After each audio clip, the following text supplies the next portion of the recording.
তোমরা সবাই কমেন্ট করো যে ভাই মাটির নিচে যাওয়ার পর কিছুক্ষণ পরে আমাকে এলিমিনেটেড করে দেয়, এইটা নিয়ে একটা ভিডিও দাও। তো আজকের ভিডিওটা যারা সম্পূর্ণ দেখবা তারা মাটির নিচে আসার পর কখনোই আর এলিমিনেটেড হবে না। তো ভিডিওটি স্কিপ না করে ভিডিওটি সম্পূর্ণ দেখতে থাকো।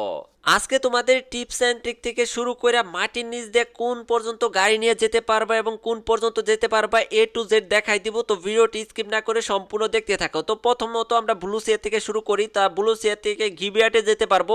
গিভওয়ের থেকে তোমাদের এইটুকু পর্যন্ত তোমাদের দেখাই প্রথমে। তো প্রথমে আমরা এই পর্যন্ত গাড়ি নিয়ে যাইতেছি, দেখো তোমরা এলিমিনেটেড হও কি না। তো দেখতে পাচ্ছ আমি কিন্তু ইজিলি এই দিক দিয়ে আসতে পারলাম। এখন যদি আমরা এখান থেকে গাড়ি ঘুরে অবজারভেটরিতে যেতে চাই তাহলে সাথে সাথে এলিমিনেটেড হয়ে যাব। তো অবশ্যই সেটা তোমরা জানো, বা যারা জানো না তাদেরকে বলে দিতেছি।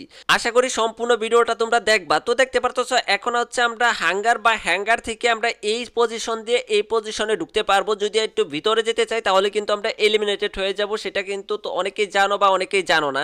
তো যাই হোক এইখান দিয়ে আমরা গাড়ি নিয়ে ইজিলি কিন্তু রিমনাম ব্লেজে চলে যেতে পারবো। দেখতে পাচ্ছ এখান দিয়ে আমরা রিমনাম ব্লেজে চলে আসলাম, আর এখানে আসার পর কিন্তু আমরা গাড়ি নিয়ে টিমমেটকে রিভাইভও করতে পারবো ইজিলি। তো দেখতে পাচ্ছ একদম আমরা ব্লু সিয়া থেকে আমরা রিমনাম ব্লেজে কোন দিক দিয়ে আসতে পারবা, কোন পর্যন্ত তোমরা আসতে পারবা সেটা আমরা দেখাই দিলাম। তো এখন কথা হচ্ছে এইখান থেকে আমরা ফ্যাক্টরির কোন পর্যন্ত যেতে পারবো সেটাও তোমাদের মার্ক করে দেখাই দিতেছি, এবং মাটির নিচ দিয়ে তোমাদের দেখাই দিতেছি। মাটির নিচ দিয়ে আমি নিজেও দেখতে পাচ্ছ গাড়ি চালাইতেছি, যাতে তোমরা বুঝতে পারো কোন দিক দিয়ে গাড়ি নিয়ে যেতে পারবা। তারপর আমরা ফ্যাক্টরির এই পাশে দেখতে পাচ্ছ লোকেশন দিতেছি। এইটার ভিতরে যদি তুমি যাও দেখতে পাচ্ছ আমি কিন্তু বাইরে দিয়ে আসতেছি। যদি তুমি ফ্যাক্টরির ভিতরে ঢুকতে চাও তাহলে সাথে সাথে এলিমিনেটেড হয়ে যাবা। তো অবশ্যই ফ্যাক্টরির ভিতরে কোনোভাবে ঢুকা যাবে না। আর এখানে আসার পর দেখতে পাচ্ছ আমাদের পাশেই কিন্তু আমাদের পাশেই কিন্তু পুচিনক।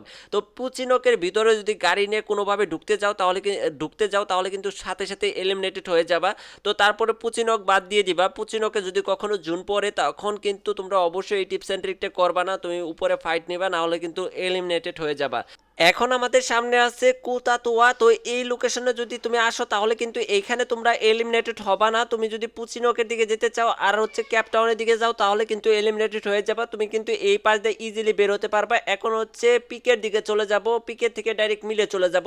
তো পিকের এই পাশ দিয়ে তোমরা কিন্তু ইজিলি বের হতে পারবা। যদি আর একটু ভিতর দিকে যেতে চাও তাহলে কিন্তু এলিমিনেটেড হয়ে যাবা, তো সেটা কিন্তু আমি আগে থেকেই বলে দিলাম। আর এখন আসার পর তুমি যদি এই পর্যন্ত আসো তাহলে কিন্তু এই যে দেখতে পাচ্ছ ক্যারাটনের এইদিকে যে জিপ লাইনটা আছে, যদি এইখানে তুমি জিপ লাইনের ওই পর্যন্ত খালি যাইতে পারো তাহলে কিন্তু সাথে সাথে এলিমিনেটেড হয়ে যাবা, সেটা কিন্তু আগেই বলে দিলাম। এখন হচ্ছে মিলের মার্কটা করে দিলাম। দেখো মিলে এই পাশ দিয়ে তোমরা কিন্তু ইজিলি মিলের দিকে গাড়ি নিয়ে যেতে পারবা এবং তোমরা হেঁটেও যেতে পারবা, কোনোভাবেই এলিমিনেটেড হবা না। যাই হোক আমরা চলে আসছি মিলের নিচে, আর মিলের নিচে কিন্তু তোমরা ইজিলি গাড়ি দিয়ে ঘুরতে পারবা, কোনো প্রকার এলিমিনেট হবা না। তো যাই হোক এখান দিয়ে আসার পর তারপর রিভার সাইডের এই পাশ দিয়ে চলে আসবা, ওই বড় করে নিচে তুমি কখনোই যাবা না, গেলে কিন্তু তুমি সাথে সাথে এলিমিনেট হয়ে যাবা।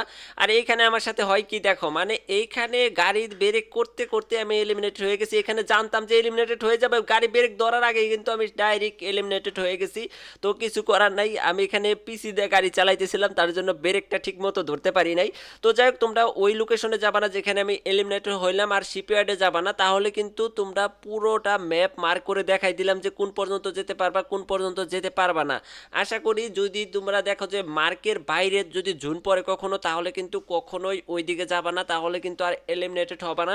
আশা করি এই ভিডিওটা দেখার পর তোমরা একটু হলেও বুঝছো যে এই লোকেশন পর্যন্ত যাওয়া যাবে, আর এই লোকেশনের বাইরে গেলে আমি এলিমিনেটেড হয়ে যাব। তো আমি কিন্তু একদম মার্ক করে দেখাই দিছি, আশা করি তোমাদের এরপর আর এলিমিনেটেড হবে না। প্রথমে তোমরা ব্যান্ডিং মেশিনে যাবা, ব্যান্ডিং মেশিনে যাওয়ার পর তোমরা ইনফো বক্স নামের একটা জোন যে ডিটেক্ট করে বা জোন কোথায় পড়বে ওইটা দেখাই দেয়, ওইটা কিনবে। কেনার পর দেখবা যে আগে পিকে পড়ছে নাকি কাটুলিস্টিয়াতে পড়ছে নাকি হচ্ছে ক্লক টাওয়ারে পড়ছে, এই লোকেশনগুলো দেখে তারপরে টিপস এন্ড ট্রিক করবা, তাহলে কিন্তু আর কখনোই এলিমিনেটেড হবে না। যখনই মাটির নিচে ঢুকবা ইজিলি ম্যাচটা ভুয়া করে বের হতে পারবা। তো যাই হোক আজকের ভিডিওটা এই পর্যন্ত। যদি ভিডিওটা ভালো লেগে থাকে তাহলে সাবস্ক্রাইব করে রাখবা, আর নতুন নতুন টিপস এন্ড ট্রিক দেখতে চাইলে অবশ্যই পাপি গেমার পেজ ইউটিউব চ্যানেল এবং টিকটক আইডিটা ফলো এবং সাবস্ক্রাইব করে রাখবা।